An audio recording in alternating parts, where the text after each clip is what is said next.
Jesús en el Monte de los Olivos.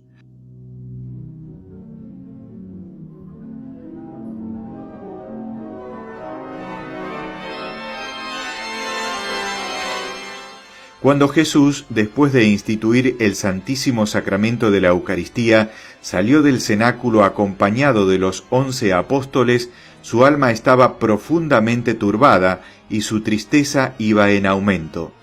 Llevó a los 11 por un sendero apartado en el valle de Josafat.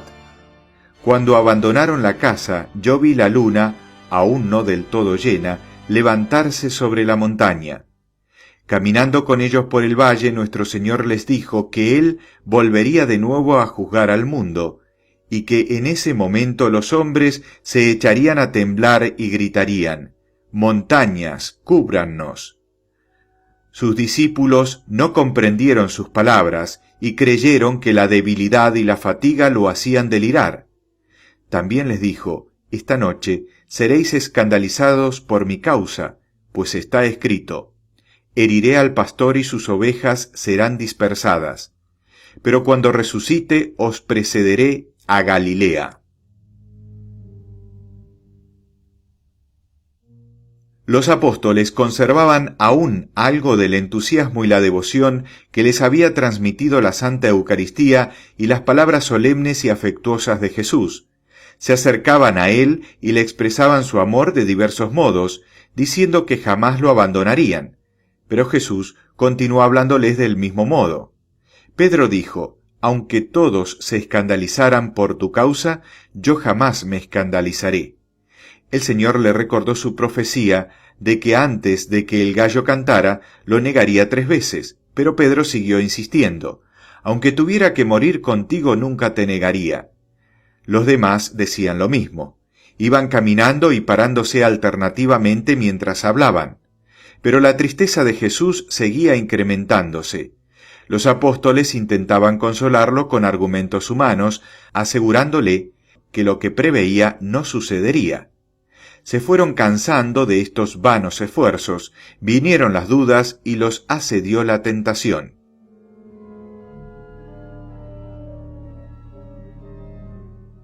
Atravesaron el torrente Cedrón, no por el puente por donde unas horas más tarde sería conducido preso Jesús, sino por otro, pues habían dado un rodeo.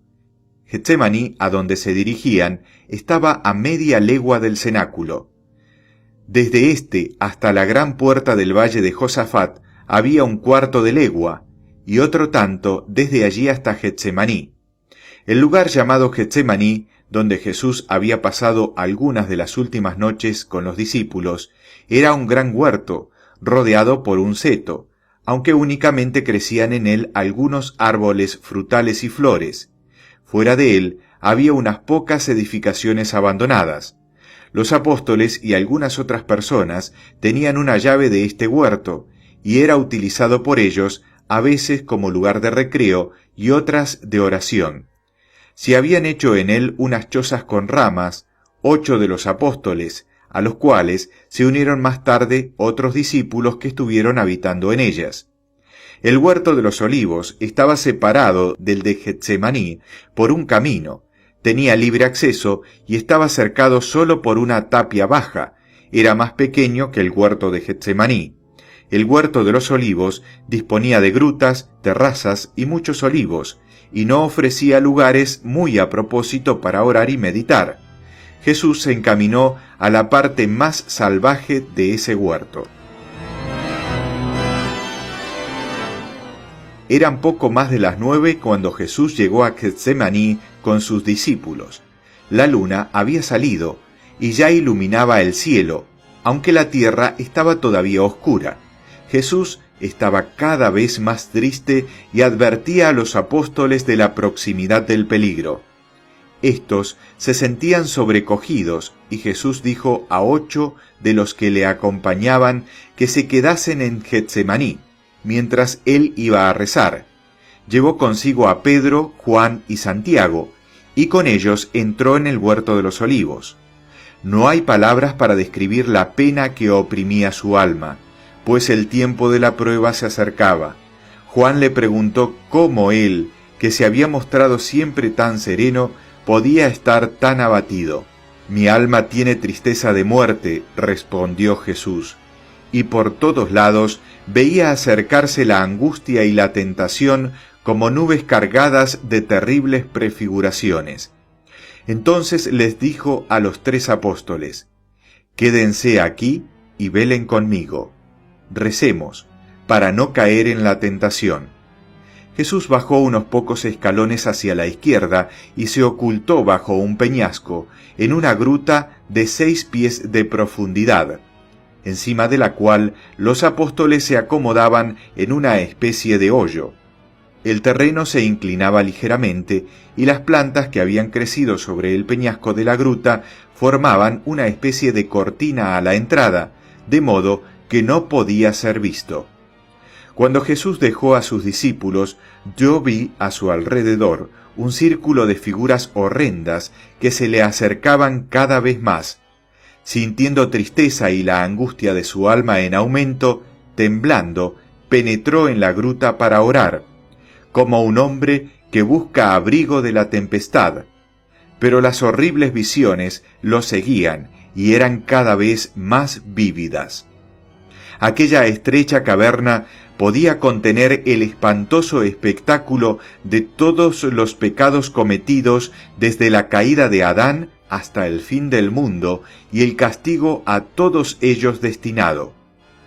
A ese mismo sitio, al Monte de los Olivos, habían ido Adán y Eva tras ser expulsados del paraíso, y en esta misma gruta habían gemido y llorado.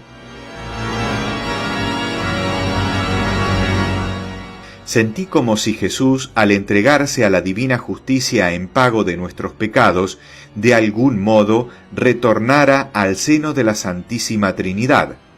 Así, concentrado todo él en su pura, amante e inocente humanidad, armado solo de la fuerza de su amor inefable, la sacrificaba a las angustias y los padecimientos. Postrado en tierra, sumergido en un mar de tristeza, todos los pecados del mundo se le aparecieron bajo infinitas formas en toda su auténtica deformidad. Él los tomó todos sobre sí y ofrecióse en oración a la justicia de su Padre Celestial para pagar esa terrible deuda.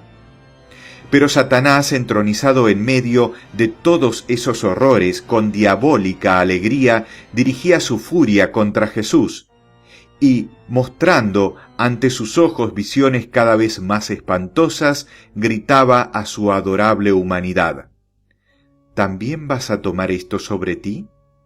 ¿Sufrirás tú su castigo? ¿Estás listo para pagar por todo esto?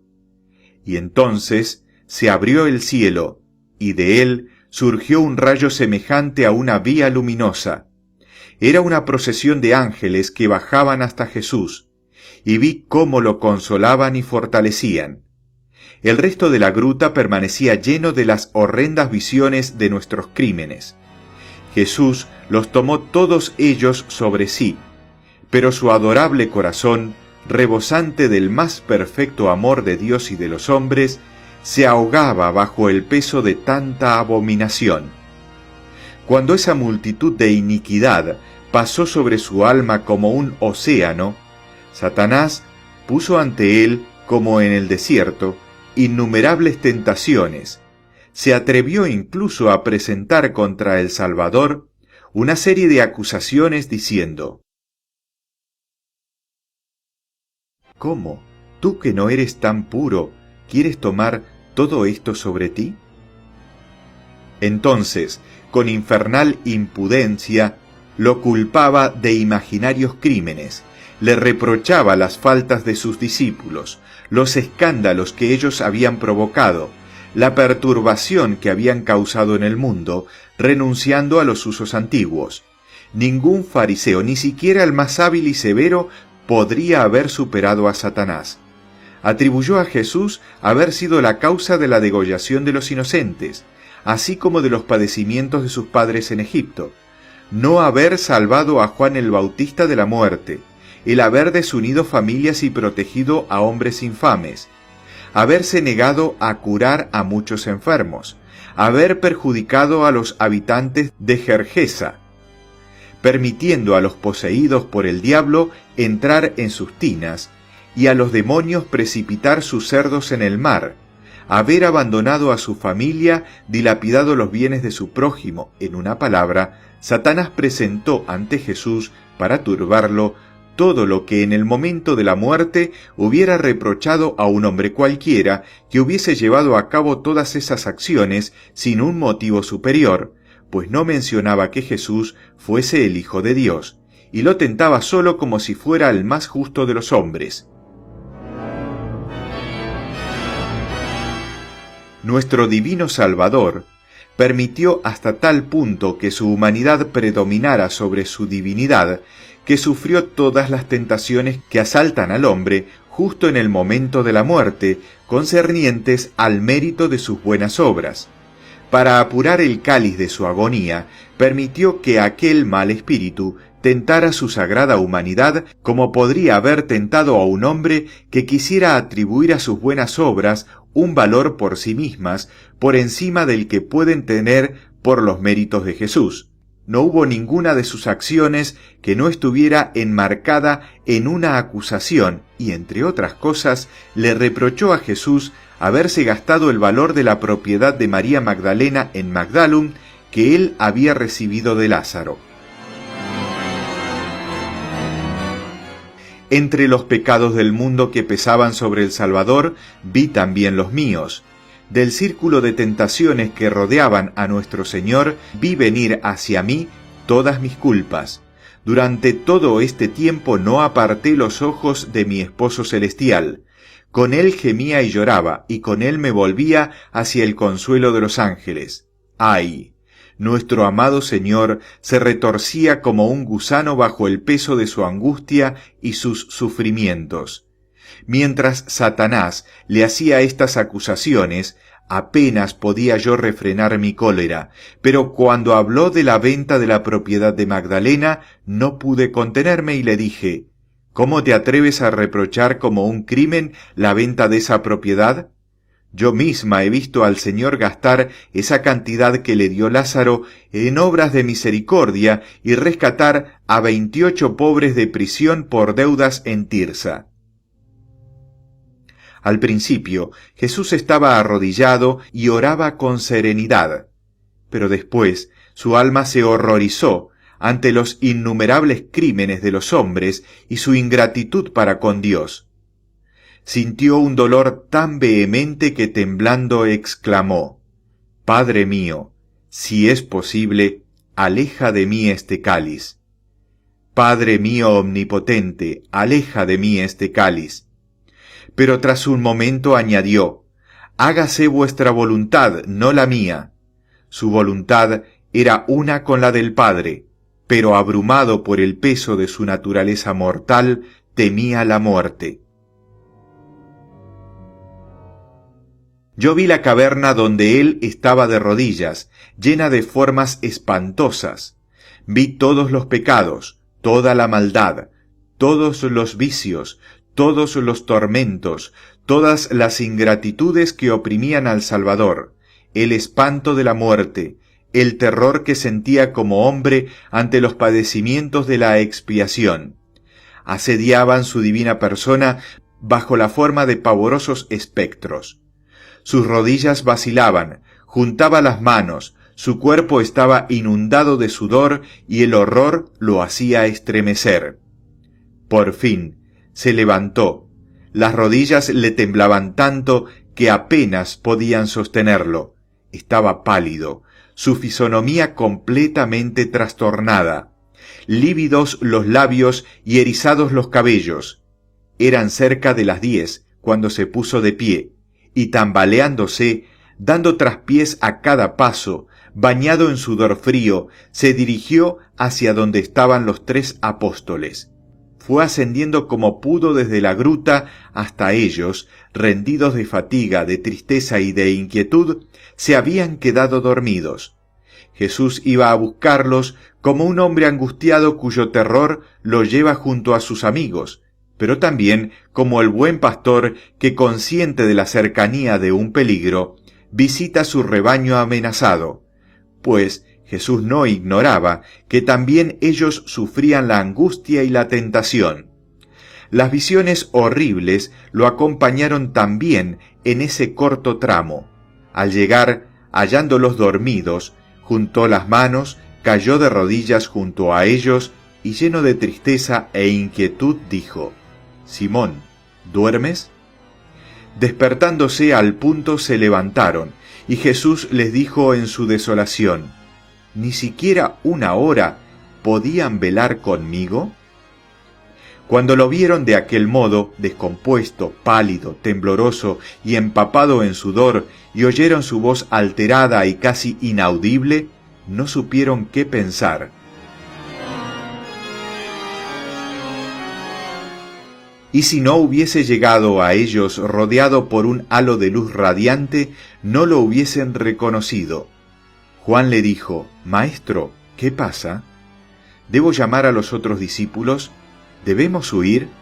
Jesús respondió: «Si pudiese vivir, predicar y curar todavía durante 33 años más, no me bastaría para cumplir con lo que tengo que hacer de hoy a mañana. No llames a los otros 8, los he dejado allí porque no podrían verme en esta miseria sin escandalizarse, caerían en tentación, olvidarían lo que ha pasado y dudarían de mí.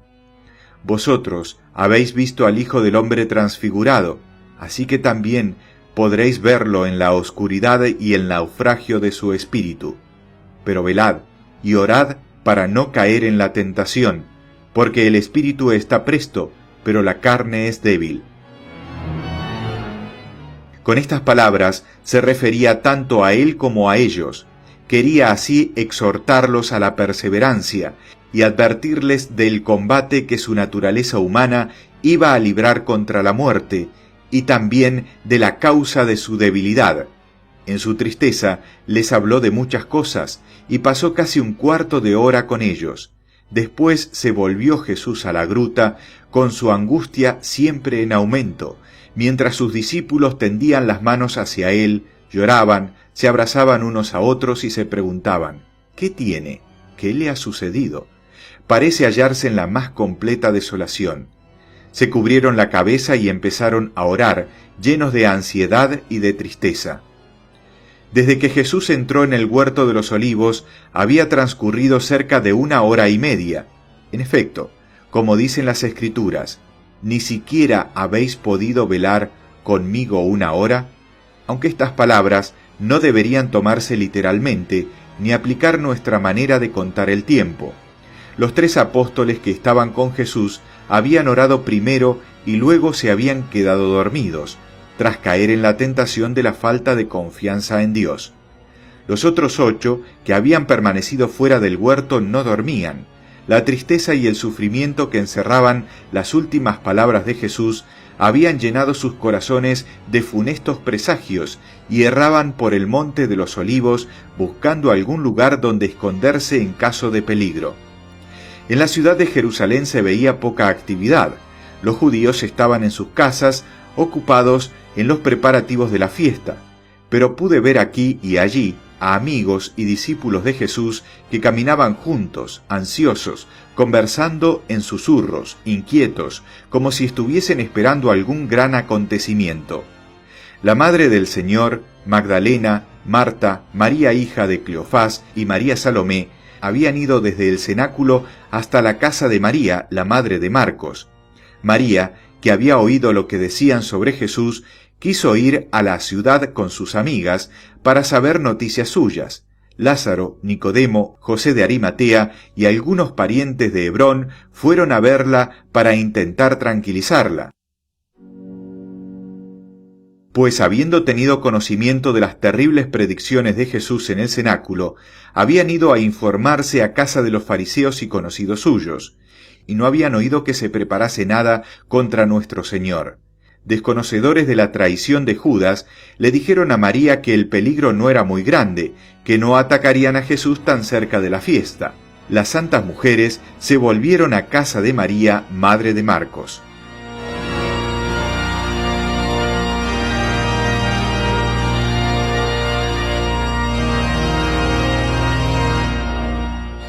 Cuando Jesús volvió a la gruta sin el menor alivio para su sufrimiento, se posternó con el rostro contra la tierra, los brazos extendidos, y rogó al Padre Eterno.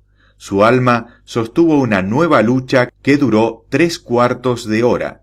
Los ángeles bajaron para mostrarle en una serie de visiones todos los padecimientos que había de padecer para expiar el pecado. Presentaron ante sus ojos la belleza del hombre a imagen de Dios antes de su caída, y cuánto lo había desfigurado y alterado ésta. Vio el origen de todos los pecados en aquel de Adán, la significación y la esencia de la concupiscencia, sus terribles efectos sobre la fuerza del alma humana, y también la esencia y la significación de todas las penas para castigar la concupiscencia. Le mostraron cuál debía ser el pago que diera a la divina justicia, y hasta qué punto padecería su cuerpo y su alma para cumplir todas las penas. Toda la concupiscencia de la humanidad, la deuda del género humano, debía ser satisfecha por la naturaleza humana exenta de pecado del Hijo de Dios. Los ángeles le enseñaron todas estas cosas bajo diversas formas, y yo entendía todo lo que decían, aunque no oía su voz. Ningún lenguaje puede expresar el dolor y el espanto que inundaron el alma de Jesús a la vista de esta terrible expiación. Su sufrimiento fue tan grande que un sudor de sangre brotó de todos los poros de su cuerpo. Mientras la adorable humanidad de Cristo estaba sumergida en esta inmensidad de padecimientos, los ángeles parecieron tener un momento de compasión. Hubo una pausa y yo noté que deseaban ardientemente consolar a Jesús, por lo que oraron ante el trono de Dios. Hubo un instante de lucha entre la misericordia y la justicia de Dios y el amor que se sacrificaba a sí mismo. Se me permitió ver una imagen de Dios, pero no como tantas veces sentado en un trono, sino en una forma luminosa. Yo vi la naturaleza divina del Hijo en la persona del Padre, como si hubiera sido apartada de su seno. El Espíritu Santo que procedía del Padre y del Hijo estaba, por decir así, entre ellos, y sin embargo, los tres no eran más que un solo Dios. Pero todas estas cosas son imposibles de explicar.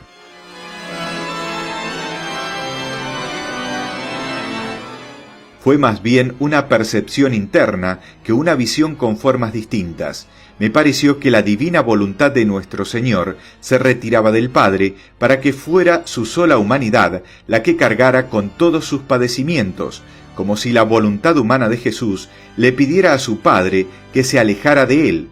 Vi todo esto a la vez que la compasión de los ángeles cuando desearon consolar a Jesús, y, en efecto, sintió en ese instante algún alivio. Entonces todo desapareció, y los ángeles abandonaron al Señor, cuya alma iba a sufrir nuevos asaltos. Cuando nuestro Redentor en el Monte de los Olivos quiso poner a prueba y dominar la violenta repugnancia de la naturaleza humana hacia el dolor y la muerte, que no es más que una porción de todo el padecimiento que le fue permitido al tentador ponerle a prueba, como lo hace con cualquier hombre que quiera sacrificarse por una causa santa, en la primera parte de la agonía, Satanás le mostró al Señor la enormidad de la deuda que debía satisfacer, y llevó su maldad hasta buscar culpas en los actos del propio Salvador. En la segunda parte de la agonía, Jesús vio en toda su amplitud y amargura el padecimiento expiatorio requerido para satisfacer a la justicia divina. Esto le fue presentado por los ángeles, pues no corresponde a Satanás enseñar que la expiación es posible.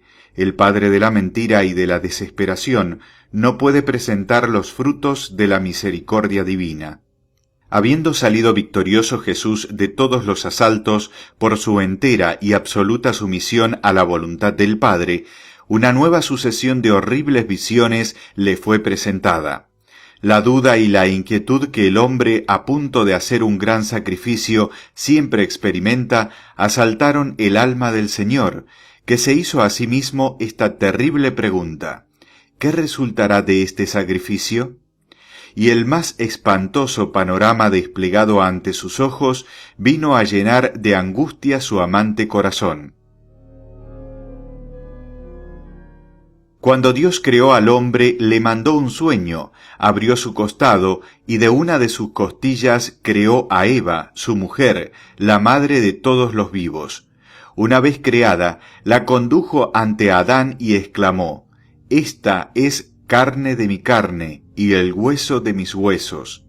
El hombre abandonará a su padre y a su madre para unirse a su mujer, y serán dos en una sola carne. Ese fue el matrimonio del cual se ha escrito: «Este es un gran sacramento en Jesucristo y en su Iglesia». Jesucristo, el nuevo Adán, también quería que sobre él viniera el sueño, el de su muerte en la cruz, y que, de su costado abierto, surgiera la nueva Eva, su esposa virginal, la Iglesia, madre de todos los vivos. Y quería darle la sangre de su redención, el agua de la purificación y su espíritu, las tres cosas que dan testimonio sobre la tierra. Quería darle los santos sacramentos para que fuera una esposa pura, santa y sin tacha. Él quería ser su cabeza y nosotros seríamos los miembros sometidos a la cabeza, el hueso de sus huesos, la carne de su carne. Al tomar la naturaleza humana, para sufrir la muerte con nosotros, abandonó también a su padre y a su madre, y se unió a su esposa, la Iglesia, y llegó a ser con ella una sola carne, alimentándola con el adorable sacramento de la Eucaristía, mediante el cual se une continuamente con nosotros. Quería permanecer en la tierra con su Iglesia hasta reunirnos a todos en su seno por medio de él, y le dejó dicho: «Las puertas del infierno no prevalecerán contra ella».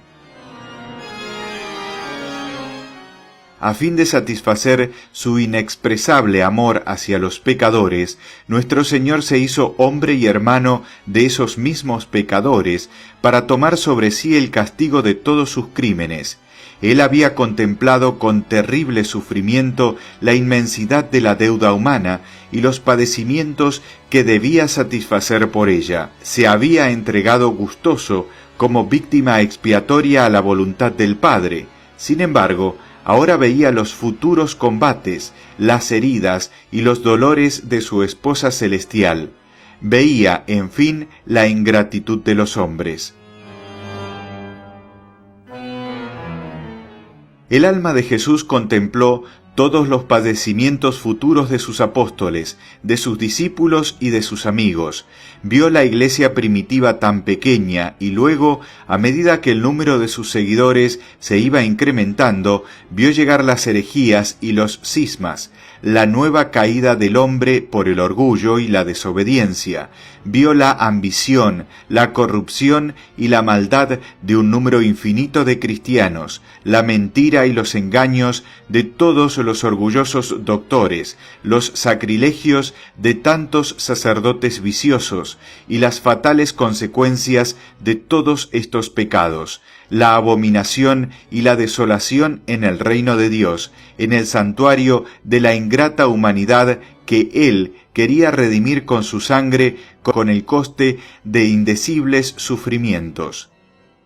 Nuestro Señor vio los escándalos de todos los siglos hasta nuestros días y hasta el fin de los tiempos. Todas las formas del error, del loco fanatismo y de la maldad se desplegaron ante sus ojos.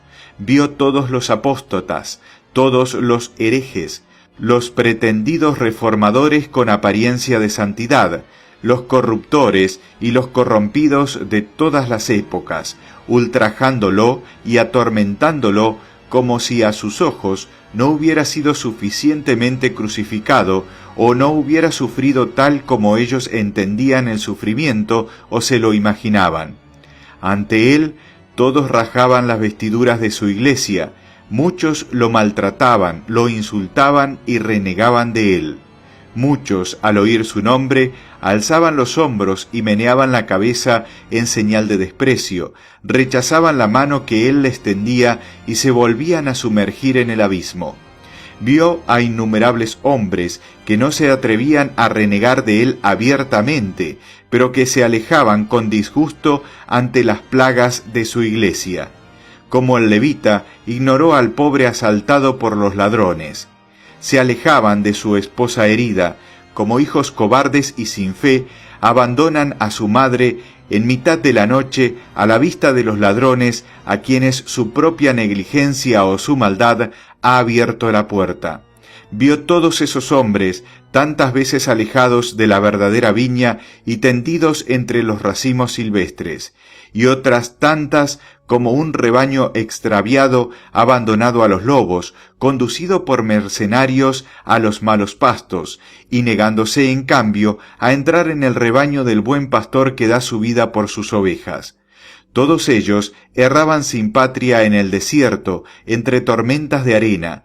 Estaban determinantemente obstinados en no ver su ciudad edificada sobre la montaña donde no podía esconderse, la casa de su esposa, su iglesia erigida sobre la roca junto a la cual había prometido permanecer hasta el fin de los tiempos. Edificaban sobre la arena chozas que continuamente hacían y deshacían, pero en las cuales no había ni altar ni sacrificio. Colocaban veletas sobre los tejados y sus doctrinas cambiaban con el viento. Por eso se enfrentaban unos a otros, no podían entenderse porque jamás mantenían una posición fija. Con frecuencia destruían sus chozas y lanzaban las ruinas contra la piedra angular de la iglesia que siempre permanecía inmutable. Ocupando un lugar preeminente en esas dolorosas prefiguraciones que se mostraban ante el alma de Jesús, vi a Satanás que le arrebataba con violencia a toda multitud de hombres redimidos con su sangre y santificados por la unción de su sacramento. El Salvador vio con amargo dolor toda la ingratitud, toda la corrupción de los cristianos de todos los tiempos, y durante estas visiones el tentador no cesaba de repetirle: ¿estás decidido a sufrir por estos ingratos? Mientras las imágenes se sucedían a una velocidad tan vertiginosa que una angustia indecible oprimía su alma, Jesús, el primogénito de Dios, el Hijo del Hombre, se debatía y suplicaba, caía de rodillas, abrumado, y su voluntad humana libraba un combate tan terrible contra su repugnancia a sufrir de un modo tal por una raza tan ingrata que su sudor de sangre empezó a caer de su cuerpo a grandes gotas sobre el suelo. En medio de su amarga agonía miraba alrededor en busca de ayuda y parecía tomar el cielo, la tierra y las estrellas del firmamento como testigos de sus padecimientos. Jesús en su angustia levantó su voz y gritó de dolor. Los 3 apóstoles lo oyeron, se despertaron y quisieron ir con él. Pero Pedro detuvo a Juan y a Santiago diciéndoles: «Quédense aquí, yo voy con él». Lo vi correr y entrar en la gruta exclamando: «Maestro, ¿qué tienes?». Pero a la vista de Jesús aterrorizado y bañado en su propia sangre, caído bajo el peso de una mortal angustia, se quedó paralizado, presa del horror. Jesús no le respondió e hizo caso omiso de él. Pedro se unió con los otros y les dijo que el Señor no le había respondido y que no hacía más que gemir y suspirar. Su tristeza aumentó, cubriéndose la cabeza, y llorando oraron.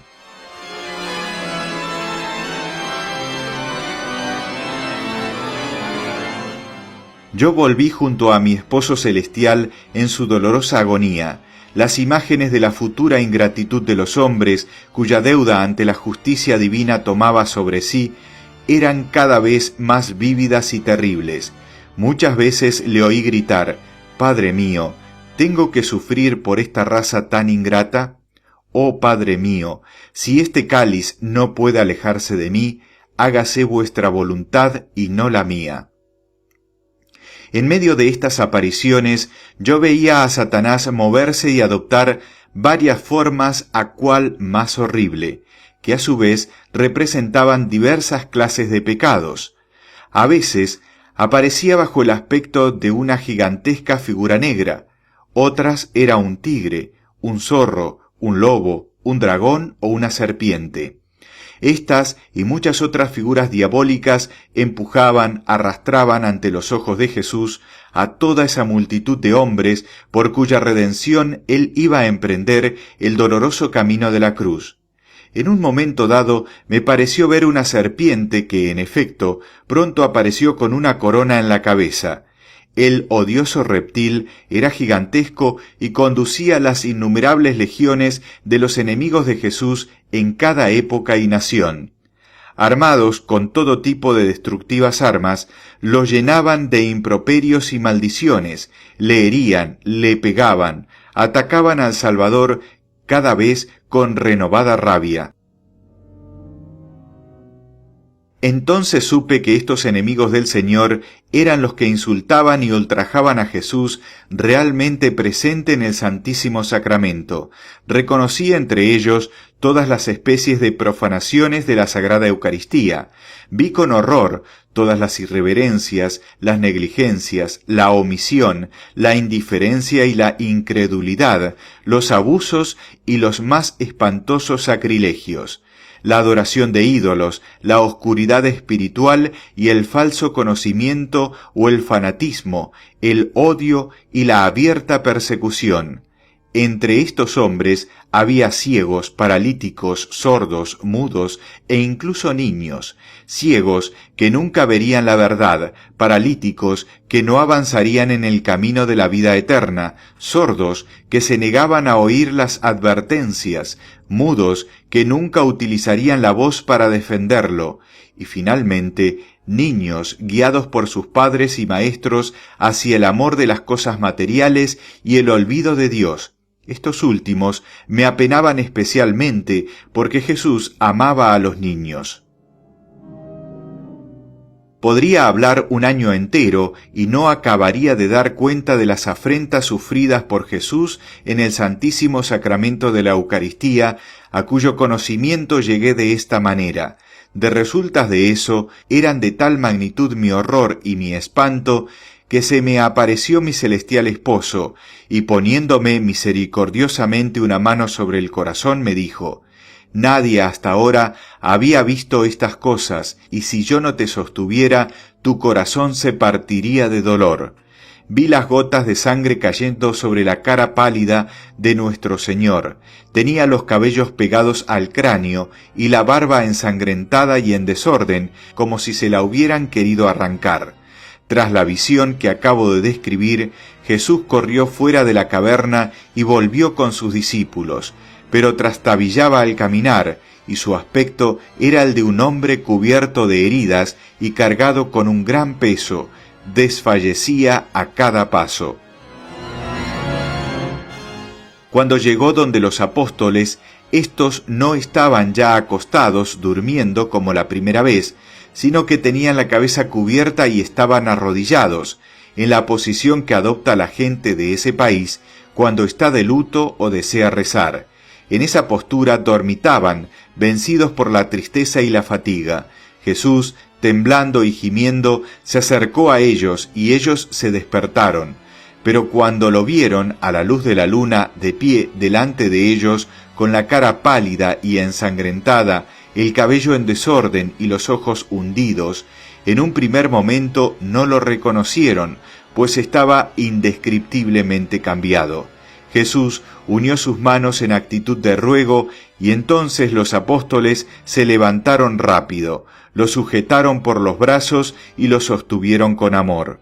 Nuestro Señor les dijo con apenado acento que al día siguiente lo matarían, que iban a prenderlo dentro de una hora y que lo llevarían ante un tribunal donde sería maltratado, azotado y condenado a la muerte más cruel. Les rogó que consolasen a su madre y también a Magdalena. Ellos no replicaron, pues no sabían qué decir. Tan grandemente los había asustado su presencia y sus palabras. Por otra parte, aún creían que estaba delirando. Cuando quiso volver a la gruta, no tuvo fuerzas para caminar.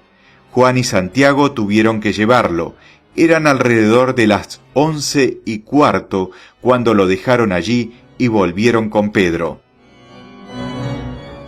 Durante esta agonía de Jesús, vi a la Santísima Virgen destrozada por el dolor y la angustia de su alma en casa de María, la madre de Marcos. Estaba con Magdalena y María en el jardín de la casa, casi postrada por la pena, todo el cuerpo apoyado en sus rodillas. Varias veces perdió el conocimiento, pues vio espiritualmente muchas escenas de la agonía de Jesús. Había enviado un mensajero a buscar noticias de él, pero, no pudiendo esperar su regreso, se fue con Magdalena y Salomé hasta el valle de Josafat. Iba cubierta con un velo y con frecuencia extendía sus brazos hacia el monte de los Olivos, pues veía en espíritu a Jesús, bañado en sudor de sangre, y parecía que con sus manos extendidas quisiera limpiar la cara de su hijo. Vi estos movimientos interiores de su alma dirigiéndose hacia Jesús, quien pensó en ella y volvió sus ojos en su dirección como para pedir ayuda. Vi esta comunicación espiritual entre ambos bajo la forma de rayos que iban del uno al otro. El Señor se acordó también de Magdalena y tuvo piedad de su dolor, y por eso recomendó a sus discípulos que la consolasen, pues sabía que su amor era el más grande después del de su Santa Madre, y había visto lo mucho que sufría por él, y sabía que nunca volvería a ofenderlo. En aquel momento, los 8 apóstoles fueron a la cabaña de ramas de Getsemaní, conversaron entre sí y acabaron por dormirse. Se sentían indecisos, desanimados y atormentados por la tentación. Todos ellos habían buscado un lugar en donde refugiarse en caso de peligro y se preguntaban con inquietud: ¿qué haremos nosotros cuando lo hayan matado? Hemos dejado todo por seguirlo. Somos pobres y rechazados por todos. Nos hemos dedicado totalmente a su servicio y ahora él mismo está tan abatido y abandonado que no podemos encontrar en él ningún consuelo. El resto de los discípulos habían estado yendo de un lado para el otro, y habiendo oído algo de las espantosas profecías de Jesús, la mayoría de ellos se había retirado a Betfagé. Vi a Jesús orando todavía en la gruta, luchando contra la repugnancia a sufrir que sentía de su naturaleza humana, y abandonándose totalmente a la voluntad de su Padre. En ese momento el abismo se abrió ante él y los primeros estadios del limbo se presentaron ante sus ojos. Vio a Adán y Eva, a los patriarcas y profetas, a los justos, a los padres de su madre y a Juan el Bautista, esperando su llegada al mundo inferior con tal intensidad que esta visión fortaleció y reanimó su coraje. Su muerte abriría el cielo a estos cautivos, su muerte los libraría de la prisión en la que languidecían esperando. Cuando Jesús miró con tan profunda emoción a estos santos del mundo antiguo, los ángeles le presentaron todas las legiones de los bienaventurados de las edades futuras, que juntando sus esfuerzos a los méritos de su pasión, debían reunirse por medio de él con el Padre Celestial. Era esta una visión bella y consoladora. La recíproca influencia ejercida mutuamente por todos estos santos, el modo con el que participaban de la fuente única del Santísimo Sacramento y de la pasión del Señor, ofrecían un espectáculo emocionante y maravilloso. Nada en ellos parecía casual. Sus obras, su martirio, sus victorias, su apariencia y sus vestidos, todo, aunque bien diverso, se fundía en una armonía y unidad infinitas, y esta unidad en la diversidad era producto de los rayos de un sol uno. Él era la luz de los hombres que brilla en las tinieblas y que las tinieblas no pueden engullir. Pero estas visiones consoladoras desaparecieron.